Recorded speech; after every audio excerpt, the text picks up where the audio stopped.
नमस्कार, जम्मू कश्मीर की खास खबरें देख रहे हैं आप सब और मैं हूं आपके साथ पल्लवी जम्वाल।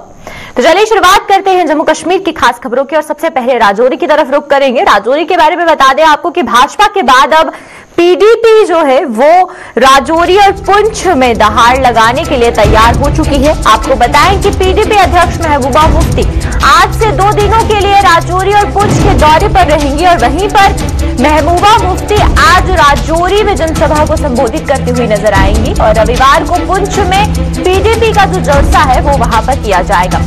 लेकिन वहीं पर जिस तरीके से भाजपा ने पहले राजौरी और पुंछ का दौरा किया और उसके बाद अब पीडीपी वहां पर पहुंची है और यहीं पर आपको बताएं कि राजौरी और पुंछ में 2 दिवसीय दौरे के लिए महबूबा मुफ्ती जब पहुंची हैं तो पहला जो दौरा है वो राजौरी का रहेगा और दूसरा जो है वो रहेगा पुंछ की तरफ। और वहीं पर आप देख सकते हैं तस्वीरों में किस तरीके से जो जनसभा को संबोधित करते हुए जो जलसा है पीडीपी का वो निकलता हुआ नजर आ रहा है और बहुत जोरों शोरों के साथ ये जो जलसा है निकाला जा रहा है। लेकिन यहाँ पर सवाल यही बनता है क्योंकि अगर हम भाजपा की बात करते हैं तो कुछ दिनों पहले रविंद्र रैना द्वारा ये भी कहा गया था कि अगर हम बात करते हैं एनसी की, पीडीपी की बात की जाए तो ये ऐसी पार्टियां हैं जिन्होंने पहले शुरुआती दौर में पहाड़ियों के हकों के बारे में बात नहीं की, उनको नजरअंदाज किया। लेकिन अब जाकर जब जनसभाओं को संबोधित करने की बारी आ रही है तो एक के बाद एक पार्टियां, चाहे वो जितने भी पहाड़ी इलाके हैं राजौरी के या फिर पुंछ के, वहां पर जाकर जनता को संबोधित करती हुई नजर आ रही है और लोगों को उनके हकों के बारे में जागरूक करती हुई नजर आ रही है। जिस सिलसिले में भाजपा की पहले वहां पर जलसा हुआ, जनसभा हुई और जनसभा में देखने को मिला कि बहुत जोरों शोरों से लोग वहां पहुंचे थे। लेकिन अब वहीं पर पीडीपी द्वारा भी जो जनसभा है वो की जा रही है। ज्यादा जानकारी के लिए हमारे साथ हमारे संवाददाता जमशीद यहां पर जुड़ चुके हैं, तो चलिए आइए जमशीद से जानते हैं। जमशीद, बात करेंगे पहले हम लोग की जब भाजपा का वहां पर दौरा हुआ तो ये साफ कहा गया था कि पहाड़ियों के जितने भी हक हैं या जो वहां पर गुज्जर समुदाय के लोग रहते हैं, बकरवाल समुदाय के लोग रहते हैं, उनके हकों के बारे में आज तक बात नहीं हुई। लेकिन अब जाकर हर एक पार्टी सक्रिय नजर आ रही है, चाहे हम पुंछ की बात करें चाहे हम राजौरी की बात करें, और इसी के चलते पीडीपी भी वहां पर अब सक्रिय होती हुई नजर आ रही है। अगर हम राजौरी की बात करें, पिछले कुछ दिनों से बिल्कुल ऐसा माहौल लग रहा है जैसे जम्मू कश्मीर में असेंबली इलेक्शनों के लगातार सियासी लीडरों के दौरे आज जारी हैं। जहां कल भाजपा और अपनी पार्टी का दौरा खत्म हुआ, आज पीडीपी का दौरा शुरू हुआ। पहले हम बात करेंगे डिस्ट्रिक्ट प्रेसिडेंट पीडीपी हमारे साथ है, इनसे बात करेंगे। सर, आज के टूर के हवाले से इस तरह आपसे जानना चाहेंगे क्या टूर है? मैडम देखिए मोहतरमा महबूबा मुफ्ती साहिबा आज राजौरी पुंछ के दौरे पे है, तो यहाँ नौजवानों से खिताब करेंगी। राजौरी में उनका आज का प्रोग्राम है और कल उनका पुंछ का है। आप देख सकते हैं कि नौजवानों में किस तरह का जोश है, किस तरह से नौजवान आज खुल के जो है वो सामने आ रहा है। मैं समझता हूं कि आज वाहिद एक आवाज जो जम्मू कश्मीर में जो गूंजती है वो महबूबा मुफ्ती साहिबा की है, जो लोगों के जज्बात, एहसासात और उनकी जो सही इमोशन से उनकी तर्जमानी करती है। इसलिए मैं समझता हूं कि आज आप ये देख रहे हैं जिस तरह का जनसैलाब उमड़ा हुआ है, जिस तरह से नौजवान लोग यहाँ पे आए हुए हैं, मैं समझता हूं कि इससे आप अंदाजा लगा सकते हैं कि महबूबा जी के साथ नौजवानों का किस तरह से समर्थन जो है उनको हासिल है। सर, जिस तरह पिछले कुछ दिनों से अगर हम खिता पीर पंचाल की बात करें, सियासत काफी गर्म देखने को मिल रही है, तभी सभी सियासी जमातें खिता पीर पंचाल की तरफ सबकी नजर है। ऐसा क्यों लग रहा है कि सिर्फ सियासी जमातें खिता पीर पंचाल में एक्टिव देखने को मिल रही है? नहीं, देखिए हर एक पार्टी का अपना एक काम है, उसमें हम ये नहीं कह सकते हैं। लेकिन पीडीपी का मकसूद ये रहा है हमेशा से कि पीडीपी राजौरी पुंछ में हमेशा से अगर कोई शिनाख्त जो राजौरी पुंछ को किसी ने दी है वो पीपल्स डेमोक्रेटिक पार्टी है, इसलिए लोगों का प्यार उसके साथ है। तो महबूबा जी पहली बार नहीं आ रही है, वो महीने में 2 महीने में एक चक्कर यहाँ जरूर लगाती है, आती रहती है। तो बाकी लीडरों की तरह नहीं है कि जो कि साल 2 साल के बाद आए, उनका यहाँ वक्तन दौरा लगता रहता है। जी पल्लवी, आपने देखा होगा कि यूथ की कितनी बड़ी तादाद, पहले हम आपको ये दिखाते हैं क्योंकि आज यूथ कन्वेंशन इसको कहा जा रहा है। यूथ कन्वेंशन के लिए बड़ी संख्या में यूथ आज यहाँ देखने को मिला। अभी महबूबा जी यहाँ पहुंची नहीं है राजौरी में, मगर कुछ ही लम्हों में वो राजौरी में पहुंचेंगी। उससे पहले इनका वेलकम करने के लिए बड़ी संख्या में नौजवान इस वक्त सड़कों पर पहुंचे हुए उनका वेलकम करने के लिए। हालांकि चंद ही लम्हों में वो यहाँ पहुंचेगी। बता रहा हूँ कि पीर पंचाल एक सियासत का मरकज बन चुका है, जहाँ सभी सियासी जमातें पिछले कुछ दिनों से जोर आजमाई करते नजर आ रही है, जिसमें नेशनल कॉन्फ्रेंस हो, कांग्रेस हो, पीडीपी हो, अपनी पार्टी हो, बीजेपी हो, सबके लीडरों का दौरा लगातार यहाँ आपको नजर आएगा राजौरी में। खास करके हम खिता पीर पंचाल की बात करें तो ये वो इलाका है जो पिछले कुछ दिनों से काफी एक्टिव देखने को मिल रहा है सियासत को लेकर, और आज बड़ी संख्या में यूथ आपको यहाँ नजर आएगा क्योंकि आज यूथ कन्वेंशन होने जा रही है। हालांकि पहले कई क्रासरियां लगाई जाती थी और कई लोगों की तरफ से बातें कही जा रही थी कि जिस तरह श्रीनगर में यूथ कन्वेंशन नहीं होने दी कि यहाँ भी नहीं होने दी जाएगी, इस तरह की बातें भी काफी गर्दिश कर रही थी, मगर ऐसा माहौल यहाँ बिल्कुल नजर नहीं आ रहा और यहाँ बड़ी संख्या में नौजवान महबूबा का वेलकम करने के लिए पहुंचे हुए। जी बिल्कुल जमशेद, आखिरी सवाल मेरा ये रहेगा कि जिस तरीके से युवा वहां पर मौजूद है और आपका कहना है कि जो युवा कन्वेंशन है वो आज होने जा रही है वहां पे, तो युवाओं को लेकर किस तरीके से पार्टी सक्रिय होती नजर आ रही है? तो क्या आज जो है हमें सदस्यता अभियान भी देखने को मिलेगा कि जहां पर पीडीपी बहुत से युवाओं को अपने साथ जोड़ने का काम करेगी?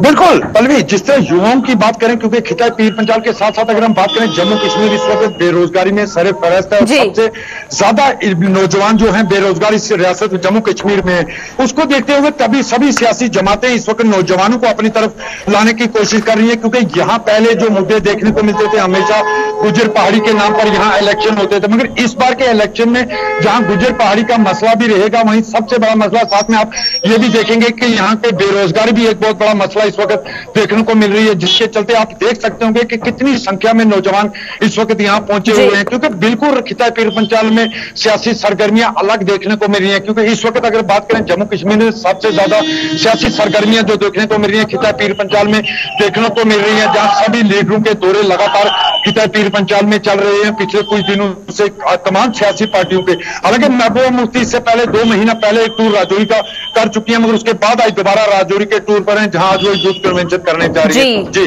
चलिए, बहुत बहुत शुक्रिया जमशेद आपका हमारे साथ जुड़ने के लिए और तमाम जानकारी देने के लिए। तो ये थे हमारे साथ हमारे संवाददाता जमशेद मलिक, और आप तस्वीरें देख सकते हैं पीर पंचाल की कि किस तरीके से जो वहां पर जनसभा को लेकर जो तैयारियां हैं वो की जा रही है। और वहीं पर अभी वहां पर आज पहला जो दौरा रहेगा वो राजौरी का रहेगा महबूबा मुफ्ती का, और उसके बाद है वो पुंछ कर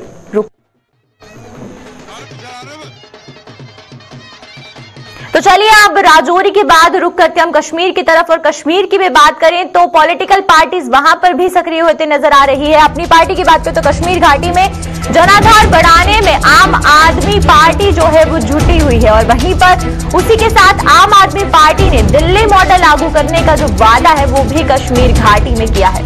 लोगों को लुभाने के लिए जो वादे किए जा रहे हैं आम आदमी पार्टी द्वारा, जिसमें कि ये भी कहा जा रहा है कि डॉक्टर नवाब कश्मीर की जिम्मेदारी उठा सकते हैं और उनको ये जो जिम्मेदारी है वो दी जा सकती है।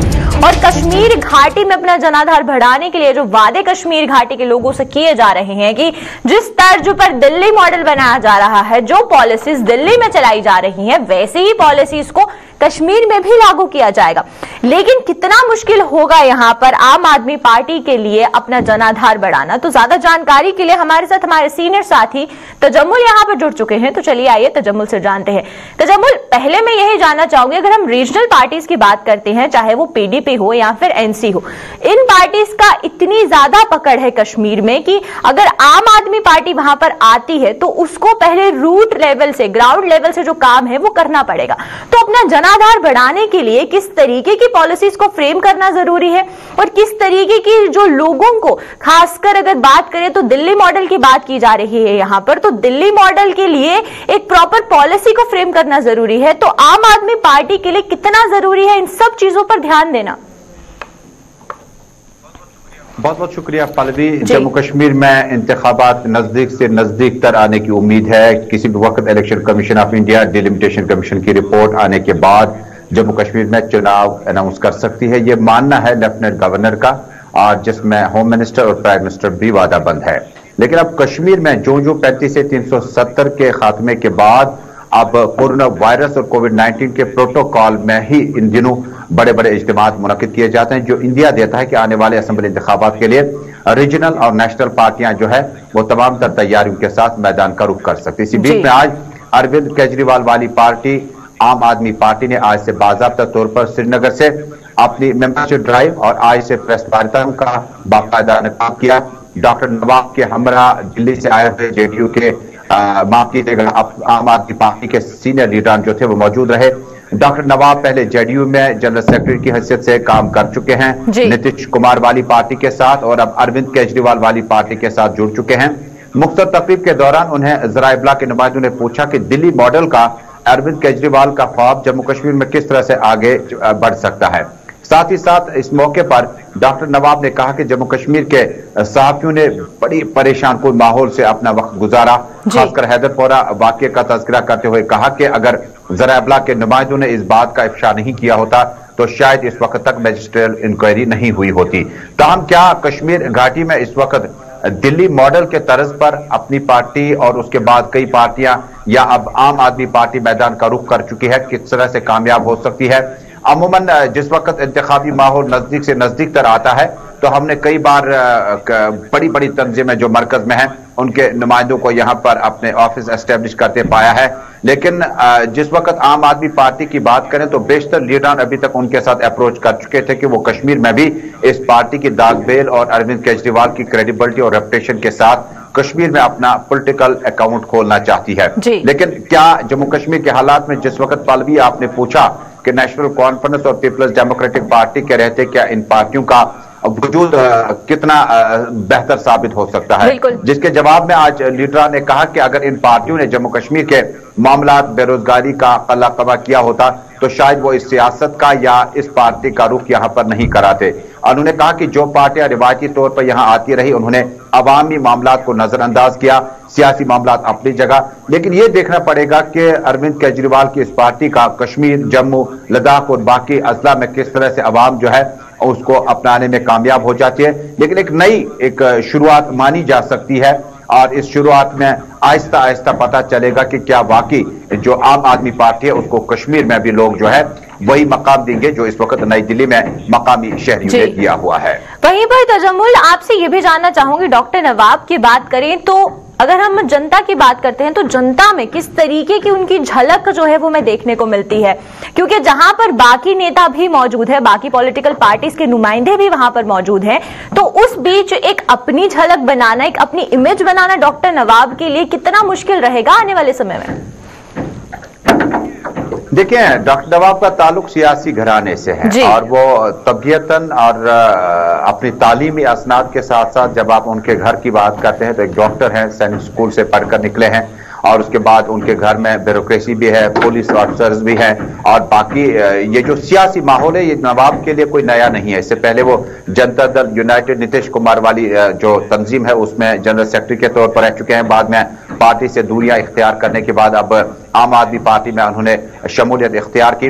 नवाब के लिए चैलेंज नहीं होगा बल्कि हंदवारा से लेकर बटमालू, अमीरा कदल से लेकर हबा कदल और बाकी इलाकों में क्या वो अपनी पार्टी के साथ साथ जो दीगर पार्टियां मैदान में हैं क्या वो उनकी अपनी पार्टी यानी आम आदमी पार्टी के लिए वो कितना अपने आप को अवाम में मकबूलियत हासिल कर पाते हैं, ये कहना कबल अज़ वक्त होगा।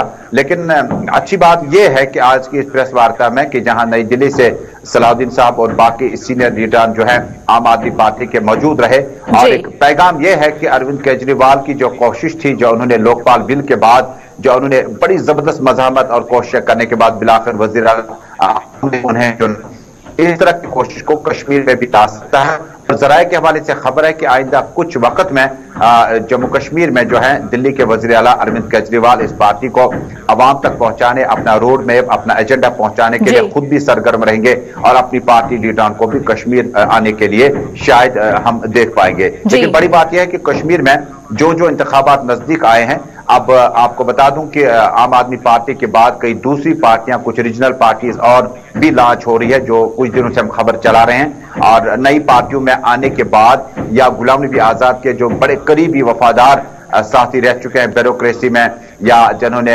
आर्ट, कल्चर, लैंग्वेज और मुख्तलिफ नॉन पोलिटिकल फोरम्स पर बड़ा नुमाया रोल अदा किया, किताबें तहरीर की, बहुत ज्यादा जम्मू कश्मीर के अदब में अपना फलसफा और अपनी शिनाख्त बनाने में कामयाब हुए, वो भी किसी न किसी तरीके से पार्टियों के साथ जुड़ रहे हैं, जिसका गालिबन यह मतलब हुआ कि आम आदमी पार्टी के साथ साथ दीगर पार्टियां भी अब आने वाले दिनों में अपना रोड मैप जो है वो आवाम के सामने रखेगी। चलिए, बहुत बहुत शुक्रिया आपका तजम्मुल हमारे साथ जुड़ने के लिए और तमाम जानकारी देने के लिए। तो ये थे हमारे साथ हमारे सीनियर साथी तजम्मुल, और वहीं पर आपको बताएं कि जिस तरीके से आम आदमी पार्टी अपना जनाधार बढ़ाने के लिए पूरे तरीके से कश्मीर घाटी में कोशिश कर रही है, और सबसे बड़ी बात यहां पर यह है कि दिल्ली मॉडल की तर्ज पर कश्मीर घाटी में भी एक मॉडल बनाने की जो तैयारियां हैं वो आम आदमी पार्टी द्वारा की जा रही हैं।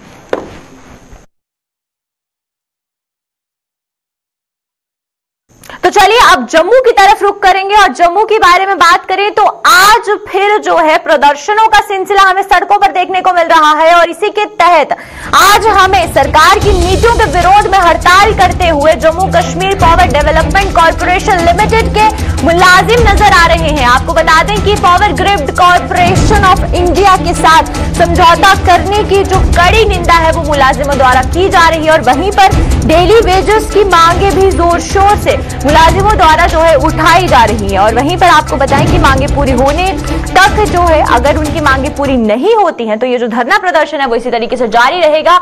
और आज सब मुलाजिम जो है वो सरकार के खिलाफ धरना प्रदर्शन कर रहे हैं, लेकिन इनकी क्या कुछ मांगे हैं और आखिरकार ये मुलाजिम आप क्यों धरना प्रदर्शन करने को मजबूर हो गए हैं, तो ज्यादा जानकारी के लिए हमारे साथ हमारे संवाददाता अनिल यहाँ पर जुड़ चुके हैं। तो चलिए आइए अनिल से जानते हैं।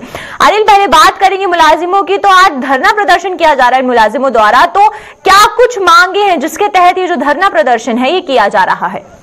देखिए मैं पहले भी आपको बताना चाहूंगा, इस वक्त मेरे साथ मौजूद है पूरा विभाग वो यहाँ पर मौजूद है, इस समय धरने प्रदर्शन पर बैठ चुका हुआ है और इस समय मेरे साथ बातचीत करने के लिए को कन्वीनर भी है और चेयरमैन भी है। इन्हीं से बातचीत करना चाहेंगे और क्या मुख्य मांगे जो है इस समय सरकार के सामने रखना चाहते हैं और जिस तरह से लगातार ये काफी समय से इन मांगों को जो है उठाए हुए थे और कहीं ना कहीं सरकार की तरफ से जो है वो चुप्पी साधी गई थी और बातचीत करना चाहेंगे। पहले को कन्वीनर से जुड़ना चाहेंगे और फिर इनके साथ चेयरमैन के साथ भी बातचीत करना चाहेंगे। क्या कहना चाहेंगे? आज पूरी तरह से पूरा विभाग जो है एक साथ एकजुट होकर जो है एक समर्थन पे उतरा है और एक मंच पे आया है। क्या बात रखना चाहेंगे और क्या गवर्नर साहब से अपील करना चाहेंगे? हम अपील करना चाहते हैं कि कन्फ्रंटेशन के रास्ते पे हमें धकेला गया है। 7 दिन पहले हमने ये डिपार्टमेंट को अवगत कराया था कि जिस तरह से आपने पहले जनरेशन में एनएचपीसी को इन्वॉल्व किया और आज हमारी वहां मुलाजमत खत्म हो गई है। चिनाब वैली पावर प्रोजेक्ट्स में हमारे 281 में से सिर्फ 9 मुलाजिम है। किसी ने आज तक व्हाइट पेपर नहीं निकाला, किसी ने आज तक उस चीज पे बात नहीं की। अब ये ट्रांसमिशन जो कि जेकेपीटीसीएल गवर्नमेंट ऑफ जे&के की कंपनी है, अब ये चाहते हैं उसके भी एसेट जो है पावर ग्रिड के साथ टाई अप करके 50-50% बेसिस पे किए जाएं। मींस पावर ग्रिड हमारे लिए कुछ नहीं लेके आ रहा है, लेकिन वो हमारी लैंड एसेट्स और सब कुछ जो है इन्वॉल्व होना चाहता है, उसमें ओनरशिप लेना चाहता है। एसेट्स बनाएगा भी, चलाएगा भी, ओन भी करेगा। क्यों? पिछले 40-50 साल से जो हम ट्रांसमिशन सेक्टर को 5000 मेगावाट तक की ट्रांसफॉर्मेशन कैपेसिटी तक लेके आए हैं, क्या वो बाहर से किसी ने आके की? बागुरा लाइन किन्होंने लगाई? पावर ग्रिड को फुटप्रिंट्स यहां पे देने के लिए कौन लोगों ने इन्वॉल्व किया? जब मिलिटेंसी पीक पे थी 5000 मेगावाट की जो अभी तक कैपेसिटी इंक्रीज हुई है, ये किसने की? जेकेपीडीडी के एम्प्लॉइज ने की। और आज हमसे बिना बात किए हुए जे&के पावर ग्रिड कंपनी करके बनाने की कोशिश की गई, जिसमें पावर ग्रिड को इन्वॉल्व करने की कोशिश की। चुप चुपीते एक एग्रीमेंट भी साइन होने वाला था। हम अगर शोर नहीं मचाते, हम अगर ये कॉल नहीं देते तो वो साइन भी हो गया होता। क्या आपको लगता है कि सरकार कहीं ना कहीं मिली जुली जो है जम्मू वासियों के साथ जो है वो धोखा देना चाहती है और निश्चित तौर पर जो है बाहर के लोगों को लाकर जो है एक साथ जोड़कर जो है एक निश्चित तौर पर प्लेटफॉर्म पर लाना चाहती है, उसी को लेकर आप विरोध कर रहे हैं? जे&के की अनएम्प्लॉयमेंट रेट हाईएस्ट है कंट्री में, 21%। जे&के में 18 पॉलिटेक्निक है, 6 इंजीनियरिंग कॉलेजेस हैं। 2000 के करीब इलेक्ट्रिकल, इलेक्ट्रॉनिक, सिविल के लोग निकलते हैं जिनकी मुलाजमत पीडीडी में होती थी। पिछले 6 साल में कोई रिक्रूटमेंट नहीं हुई पीडीडी से। 12000 लोग घर पे बैठे हुए हैं, पोस्ट ग्रेजुएट्स टेक्निकल साइड के। मुलाजमत कौन लेके गया? गवर्नमेंट ऑफ इंडिया ने 80,000 रुपए का करोड़ का पैकेज दिया, प्राइम मिनिस्टर्स रिकंस्ट्रक्शन पैकेज। उसमें सड़क, पानी, बिजली के ऊपर पैसा लग रहा है। उसमें एम्प्लॉयमेंट क्यों नहीं मिल रही यहाँ के लोगों को? किसी ने व्हाइट पेपर लाने की कोशिश की कि सेंट्रल गवर्नमेंट का जो पैसा है वो सिर्फ इन्वेस्टमेंट के तौर पे देखना है या उसको एम्प्लॉयमेंट क्रिएशन के लिए भी देखना है? इंस्टेड ऑफ दैट यहाँ जो एग्जिस्टिंग पोजीशंस हैं उनको भी जेकेपीटीसीएल के थ्रू वो चाहते हैं कि जे&के पावर ग्रिड कंपनी बनाए जिसमें कि पावर ग्रिड की शमूलियत हो। जी अनिल भाई, ये भी जिस तरीके से जो प्रदर्शन यहाँ पर किया जा रहा है, हमारी जनता हमारे साथ, वहीं पर क्योंकि जो बच्चा घर में आज उसको ज्यादा नुकसान। शुक्रिया अनिल, हमारा जो डेली वेजर 20 साल से रेगुलराइजेशन के लिए वेट कर रहा है कि मेरी डीपीसी होगी, वो किसके अगेंस्ट होगी? जब वो पोस्टें ही नहीं रहेगी, वैकेंसी कैसे मिलेगी? तो देखा हमने कि अनिल हमारे साथ यहाँ पर जुड़े थे और जो प्रदर्शन है वो यहाँ पर किया जा रहा है लोगों द्वारा। और यहाँ पर मुलाजिमों की बात करें तो मुलाजिमों द्वारा जिस तरीके से प्रदर्शन किया जा रहा है, उनकी मांगे हमने सुनी, उन्होंने क्या कुछ कहा वो भी हमने सुना। तो चलिए अब सांबा की तरफ रुख करते हैं और सांबा में बात करें तो कोरोना का कहर यहां पर देखने को मिल रहा है। सांबा जिले में कोरोना ने फिर दस्तक देना शुरू कर दिया है और जिसके चलते सांबा में माइक्रो कंटेनमेंट जोन फिर वजूद में आने लगे हैं और जो सिलसिला है वो बढ़ता जा रहा है। वार्ड नंबर 11 को प्रशासन ने माइक्रो कंटेनमेंट जोन घोषित कर दिया है और इसको लेकर किस तरीके की, क्योंकि लोगों द्वारा लापरवाही की जा रही थी जिसके तहत कोरोना ने फिर सांबा डिस्ट्रिक्ट में दस्तक दे दी है। तो ज्यादा जानकारी के लिए हमारे साथ हमारे संवाददाता ऋषि यहाँ पर जुड़ चुके हैं, तो ऋषि से जानेंगे। ऋषि, सबसे पहले यही जानना चाहेंगे कि जिस तरीके से कोरोना के केसेस बढ़ते जा रहे हैं उस बीच माइक्रो कंटेनमेंट जोन्स की भी जो संख्या है वो भी बढ़ती जा रही है, तो सांबा में अभी तक कितने माइक्रो कंटेनमेंट जोन्स जो है वो बनाए गए हैं? देखिए, आपको बताते चले कि लगातार कोविड को लेकर बात करें तो ऐसा लगता है कि कोविड हमारे बीच से भी खत्म नहीं हुआ है। कोविड को लेकर यहाँ पर लगातार एक चिंता का विषय बना हुआ है। यहाँ पर अगर बात करें तो एक और नया माइक्रो कंटेनमेंट जोन बन चुका है। यही कहीं ना कहीं चिंता का विषय बन चुका है और खासतौर पर लोगों की बात करें जो बाहर से ट्रैवल कर आते हैं वो बिना जो है वो बताए यहाँ पर अपने घरों को चले जाते हैं और यहाँ पर फिर इसके बाद जो रिजल्ट सामने आते हैं वो काफी घातक साबित आते हैं। लेकिन यहाँ पर जो नया माइक्रो कंटेनमेंट जोन बना है ये सांबा का वार्ड नंबर 11 बनाया गया है। यहाँ पर कुछ केसेस जो है वो सामने आए हैं और आपको बता दें कि पिछले 8 से 10 दिन में ये तीसरा माइक्रो कंटेनमेंट जोन जो है ये सांबा में बनाया गया है। तो यहाँ पर अगर लगातार माइक्रो कंटेनमेंट जोन बनाने की संख्या आप देख रहे हैं तो यहाँ पर लोगों को समझना होगा कि हमें कोविड प्रोटोकॉल्स को फॉलो करना है। लोग कोविड प्रोटोकॉल्स को फॉलो नहीं कर रहे हैं और शायद यही वजह है कि ये जो रिस्ट्रिक्शंस है ये लगातार प्रशासन को मजबूरन लगानी पड़ रही हैं और यहाँ पर जो एहतियातन तौर पर कदम उठाए जा रहे हैं, प्रशासन ने यहाँ इस इलाके में भी इनवर्ड और आउटवर्ड मूवमेंट पर पूरी तरह से प्रतिबंध लगा दिया है। यहाँ पर कंसर्न पुलिस ऑफिसर्स की तैनाती कर दी है, नोडल ऑफिसर्स की तैनाती कर दी है। यहाँ पर पूरी सुविधाएं जो वो सुनिश्चित करेंगे, चाहे वो इमरजेंसी सर्विसेज को लेकर बात करें या फिर 100% टेस्टिंग को किस तरह से पूरा करना है इसको लेकर, क्योंकि जब तक यहाँ पर टेस्टिंग पूरी नहीं होगी तब तक ये प्रतिबंध यहाँ से हटाया नहीं जाएगा। लेकिन पूरी तरह से प्रतिबंध तो नहीं है, लेकिन टेस्टिंग तक ये प्रतिबंध रहेंगे। लेकिन हमें लोगों को समझना होगा, हमें समझना होगा कि कोविड अगर यहाँ पैर लगातार पसारता हुआ नजर आ रहा है तो हमें कोविड प्रोटोकॉल्स को फॉलो करना है। लेकिन एक तरफ हम ट्रैवल हिस्ट्री को लेकर बात करते हैं, प्रशासन ने यह कहा था कि जो ट्रैवल हिस्ट्री छुपाएगा उसके खिलाफ कार्रवाई की जाएगी, फाइन इम्पोज किया जाएगा।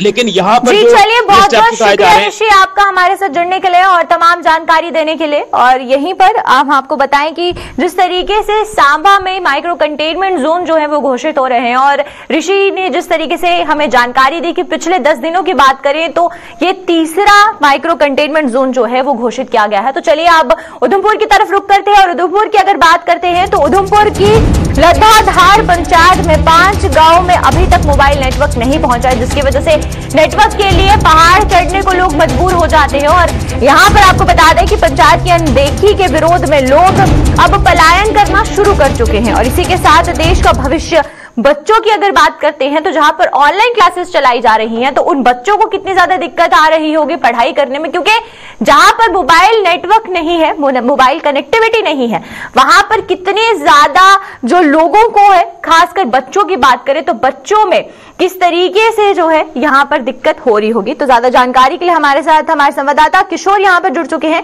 किशोर, मैं आपसे यही जानना चाहूंगी कि अगर कनेक्टिविटी की बात करें तो अभी तक कनेक्टिविटी को लेकर कोई कदम क्यों नहीं उठाया गया, क्योंकि जब ऑनलाइन क्लासेस की बात की गई सरकार द्वारा फिर भी इन यहाँ पर जो बच्चे रहते हैं इन पंचायतों में उन बच्चों को ध्यान में रखते हुए अभी तक मोबाइल नेटवर्क यहाँ पर क्यों नहीं पहुंचा?